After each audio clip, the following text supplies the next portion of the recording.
Hi, my name is Jess. I work for the Newfoundland and Labrador Fish Harvesting Safety Association, so I'm in occupational health and safety.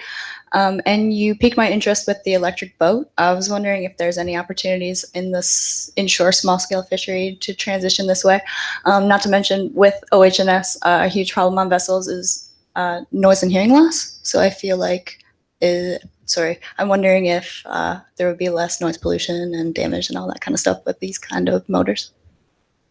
Well done formulating that as a question at the end there. I can just quickly answer one piece about the fisheries piece. So there is a test platform in Sweden where they actually made a hybrid fishing boat, and it's exactly what you're talking about, where it was a relatively small battery for a boat. It was a 200 kilowatt hour battery, and it was basically sort of like your plug-in hybrid. So they'd be able to fish for a few hours on the battery and be completely silent, no pollution during that time. And then they would have, if they ran out of battery power, they'd have the regular conventional diesel motor that would turn on. So this does exist. But it's obviously a very niche item, so we'll see whether that's going. I guess, Brett, I want to answer a question with a question. The boat in Sweden, how much range does it have? They talked about it in terms of hours rather than range, because it's not like a car so much, obviously, with a boat, because like if it's wavy, there's a lot of things that would change the range. They were just describing it as like 4 or 5 hours of operation. So they were calling it. Yeah, and fishing is kind of like a duty cycle type work too, right? Because you're hauling nets and you're doing stuff. It's not like a constant load. Yeah. So that creates a challenge as well. And I think the big concern here in Newfoundland would be for our fishermen that are going out to the Flemish Cap and the Virgin Rocks, or some of our smaller fish, about 55-footers, 60-footers. They're going out to the Hibernia platform now, right? So that's quite a range out there, I think. So from a health and safety perspective, it's a good question, obviously.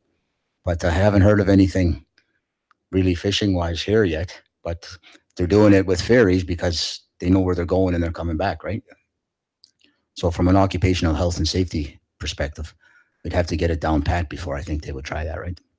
And I'm just going to show some, because I didn't really linger on this too much, but this is that ferry that I was showing earlier. See that arm there? So every time the ferry pulls in so that cars can drive off, that plugs in. And so there's a regular sort of 20-minute to 30 minutes where they're interfacing with the dock, right?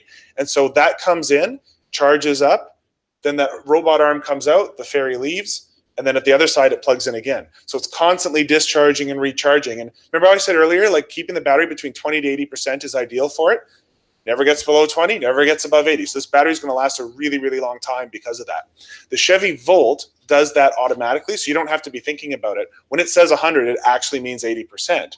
And as a result, the first Chevy Volts made with like the earliest technology that was in these cars have no degradation at all. There was an article about this. The one that has the most mileage on the road is like 750,000 kilometers, and they couldn't detect any degradation. They had to replace like some other part of the car, but the batteries were fine.